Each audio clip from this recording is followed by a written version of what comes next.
Oh, yeah. Oh, you got him. Oh, son. Son. Smith Lake might be the most exciting tournament of the year.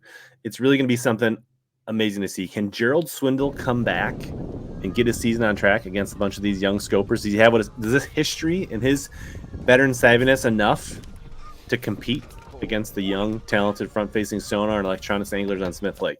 It's going to be the week before 4th of July weekend. Pleasure boaters are going to be crazy. It's going to be something to watch on live. These anglers might get a little time in the morning, but once the sun comes up, I think, unless they get like really bad rainy days, it's going to be rocking and rolling and wake boats and jet skis and pontoons and all kinds of great stuff. Should be interesting to see. There's a lot of tournament history in the opens on Smith Lake, but they're usually March, April, or October.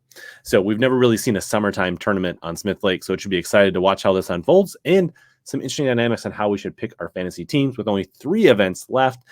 If you're in the top, you got to hold on. You got 1 Smith Lake, Alabama event and 2 Northern smallmouth events.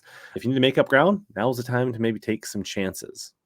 And we're going to help you do that in this video. Before we get into that, let's talk about Wheeler Lake. Congrats to Cliff Prince getting his first blue trophy, really kind of blowing it out, although Hanselman did make it a little interesting on the last day, but a lot of fun things. Not as much front-facing sonar as we maybe expected on Wheeler. A lot more just fishing, electronics, kind of mapping, kind of getting GPS coordinates, maybe a little side scanning, 360, some frogging, some shallow fishing, a lot of top water, cruise, Cox. Smith Lake, I know in the spring, big largemouth play. We've seen guys like John Cox do really well. Caleb Kufal has won here. It'll be interesting to see in the summer if those largemouth will be a part of this and figure into the equation, or is it all going to be offshore spotted bass fishing? And how will the pleasure boat and the traffic affect those trying to fish suspended bass in the main lake? There's a lot of docks, a lot of coves. It's a narrow lake. It's going to be really easy for those waves, and it's going to turn into a giant washboard potentially at times. Let's congratulate our winners from the Beat HellaBass group for Wheeler Lake. Congrats, B. Haney. Already got a hold of you for your prize from chattyboys.com. It should come out shortly. And then T. Foss, Drain the Lake, awesome lineup. And we should look at our overall leaders with just a couple events left. Dull Hook R. Simmons is in position for the end of the year prize. Drain the Lake. Top of the leaderboard right now. DL TSAO sitting almost a 200-point lead over K. Bassler for the regular prize, for the regular game. So let's see how that unfolds. Myself moved up. We're creeping in the top 400, top 98.7%. Let's see if we can keep pushing up the leaderboard in these final 3 events. And I got some interesting picks that are a little less chalk that worked for me on Wheeler Lake. We're going to roll the dice again and go a little lower percentage this week. As always, I like to start in bucket E. Interesting enough, Canterbury and Swindle, definitely Alabama veterans. I don't know how much experience Canterbury has on Smith Lake, but he definitely knows how to catch Coosa River spots. He should know a little something about Smith Lake. Gerald Swindle definitely grew up cutting his teeth, fruit jar tournaments, opens, lots of experience, but he's having a really bad year. Is this the event that he pops back and has a breakout? Maybe he gets his first blue trophy, maybe gets a top 10. At this point, just a day 3 cut would be good for Gerald Swindle, depending. I mean, he did make a day 3 cut, I think, on Wheeler, but otherwise it's been a tough year. Brian Smith, West Coast guy. I think this deep, clear, spotted bass fishery will fish like some of the lakes he's had success on, like Hartwell and some of the lakes out west. Definitely could see Cifuentes being good here. He's had a tough year. Paul Mueller, Scott Martin. There's a lot of anglers that could do well in this bucket, but it's really how do you find that angler in E that's going to jump up and outperform? You don't need much. You get a day 3 cut out of bucket E, you're doing good. Although Cliff Prince won out of bucket E on Wheeler Lake. But I'm going to go Cole Sands because he seems to know a little bit about spotted bass. He's pretty good with those electronics. Outside of a fishing license snafu at Murray where he lost 1 day's catch, he probably would be flirting with the classic line. He's had some good finishes this year. He's caught him better than bucket E, so he's probably caught and weighed more fish than most of the people in bucket E, but because he lost 1 day's catch, he's down the list. So I'm going to go with that. And that worked well when we did that for Bob Downey last week. Bucket D, you got Gaston and Webster getting all the love. I don't know that they're really Smith Lake guys. They're definitely Alabama guys. They could be good picks. Bob Downey, again, he was pretty good for us, and he got us some good, valuable points. You could definitely, Bob has had 3 or 4 good tournaments in a row now. I think you could definitely go with Bob Downey here. I definitely took a hard look at him. Kenta Kimura, now none of these tournaments have been in the summer, but has had like 4 check finishes in the opens on Smith Lake. He's not having the greatest year, but most of his finishes are in that like 55 to 65. So he's just missing the day 3 cut, 1 or 2 bites. He's making day 3, and then things can happen. So I think Kenta Kimura gets to fish the weekend this week at Smith Lake. Welcher getting a lot of love because he's got Al behind his name.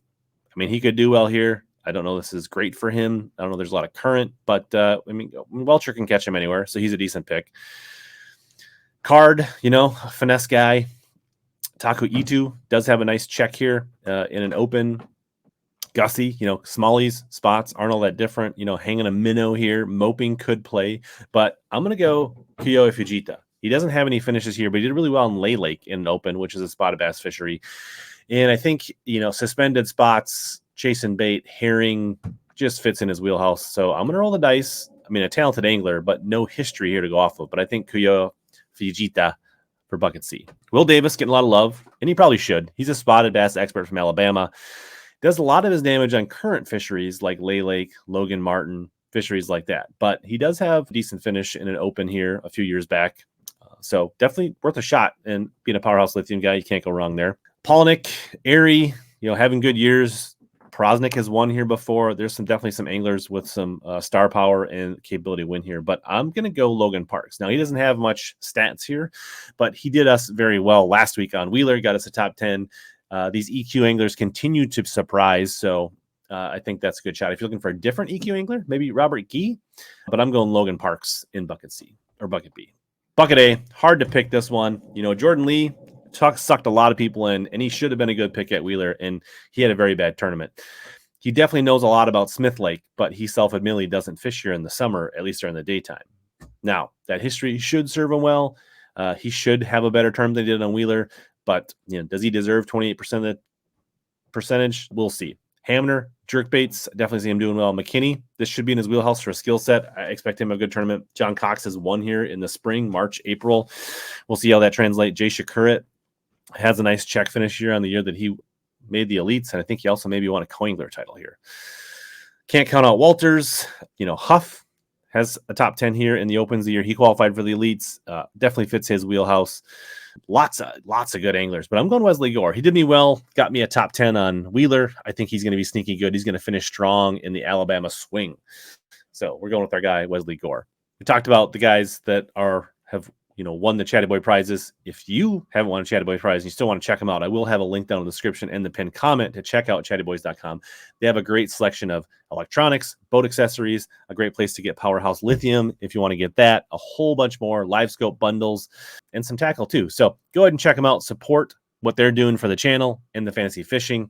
And thanks. Shout out to Chatty Boys. Let's get into Drain the Lake and then the tiebreaker weight. All right, this one was a tricky one to pick. We are going to go a little bit, I'm going to use Gussie here. I got a feeling that spots will serve Gussie well. I'm also going to take Hamner. Wish I would have used him at the Classic, but he's still available here. There are guys like Heron that should be good here, but I just don't like his attitude when it comes to front-facing sonar. I just don't think it's serving him well, and he's not fishing well. I did save Cody Huff here. I am going to use Will Davis Jr. in this tournament. I'm going to use Robert Gee, Brandon Card. We will give the Swindle a swing here and Drain the Lake. And even though he has a bad attitude about front-facing sonar, but he's won here, we'll see if he can do some damage with largemouth. We will give Wisconsin's Caleb Kufall a shot here. So our lineup, 8 anglers for Drain the Lake: Gustafson, Hamner, Huff, Davis Jr., Robert Gee, Brandon Card, Gerald Swindle, and Caleb Kufall. Tiebreaker weight, I think it's going to be about 13, 14 pounds a day. I don't think they're going to hit 60 pounds. 55 pounds, 3 ounces. If they hit 60 pounds a day, I'll be pretty darn impressed. If you struggle to catch bass in the post spawn, like these anglers might struggle on Smith Lake, I got a pretty good video that would be a surefire way to help you get bites during the post spawn. Make sure you check out this video on the screen right here.